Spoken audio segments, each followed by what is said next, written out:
Tin Hut. Hi guys, General Spratton here. I want to do a model review of the model you see before you, which is from Privateer Press. It's for their Hordes game. This is Circle Obros. It's a Warpwolf Stalker, heavy Warbeast. This is the model I've been commissioned by Doremicom to paint up for him. So I thought I'd, while I'm in the process of doing that, give you all a review of my thoughts on the model and tell you a little about it. So this is the box art. It's fixing to go out of focus. Let me refocus here. Alright, it's that should be this is a studio paint job that you see. Excellent model. I love the paint scheme they came up with. Very rich and warm, even with the grays. Very beautiful model. Just love the paint scheme. Alright, on the back it shows you the assembly instructions. It comes in 7 pieces. This is a very large model. It's very heavy. It's probably 2 to 3 ounces. It's got the biggest sword I've ever seen with a miniature, and I'll show you that in a minute. Alright, you have the legs, and then the foot is separate right here, so it'll be right there. The tail, the sword arm, the clawing hand as it were, and the torso and the head. So everything went together well. I think this is a relatively new sculpt for them. There was no flashing whatsoever on the model. They did have the little, what I call flash tabs, little kind of mold tabs that you just pop right off. Very few mold lines, so it was quick to clean up. It's a relatively new sculpt, so I guess the molds are still really fresh, so it doesn't produce any kind of bad mold lines. It takes you a long time to get rid of. So in that regard, very easy to put together. Very few gaps where they cut the pieces at. They're overlaid with the armor and things like that. They just slide right together. I highly recommend pinning with this model. It's a big one. It's very heavy, being metal, and so they did a good job with a separation of where they cut the model for it to have its multiple pieces.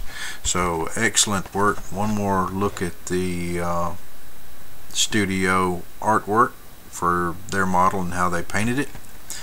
Alright, here's the card that comes with it for playing the game with the stats. Beautiful artwork there as well. And then on the back, everything about the abilities right there. Alright, let's put those aside for a second. And now here is the model. I primed it white and then took black ink and went all over it. I should have probably used Badab Black as a wash, since it's going to be a lot more dilute than black ink. It's much more robust and hardy. But there's a figure. There's the head. Very well sculpted. Beautiful model.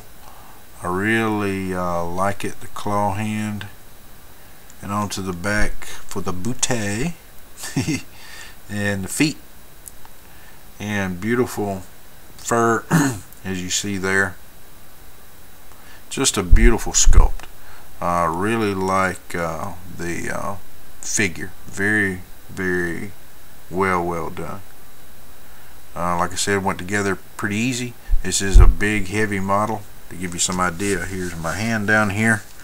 All that, so it's a good 3 inches, a little bit more perhaps, and you know, 2.5 inches in depth from the snout all the way to the tip of the tail, as you see there. So good bulky model, but beautiful sculpt and beautiful detail work, as you see.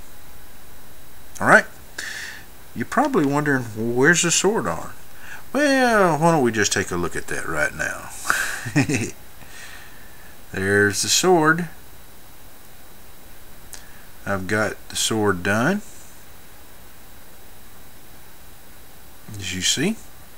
Trying to go as close to the studio model as I can. It's always, for me, a good judge, or what I try to judge myself by, since I don't really have anybody to pick up my models and look at them. So try to get as close to them as I can to see how well I do against, professionals. So that's not a non-metallic metal. That is, I used metallics for the sword. I started off with platinum by Privateer Press. It's got a yellow tone to it, so I figured that would go great with this model.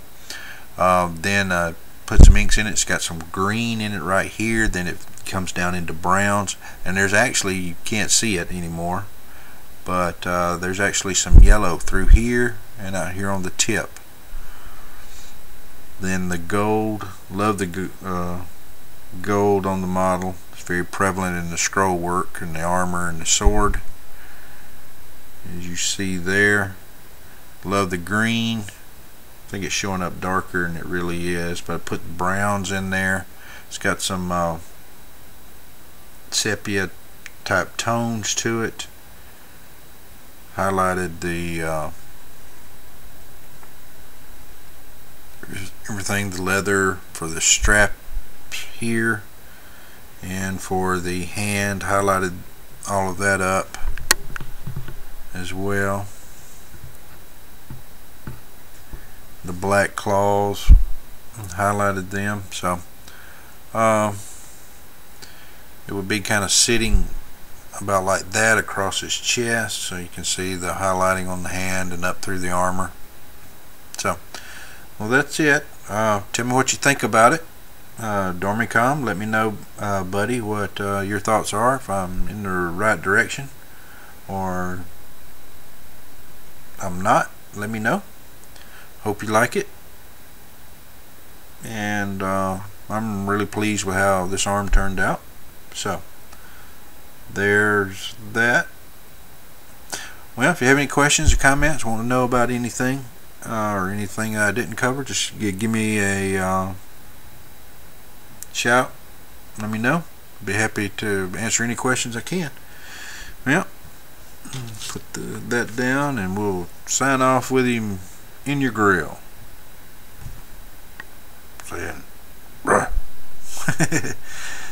Well, this is General Splatting, asking you please rate and comment, subscribe, and talk to me about it.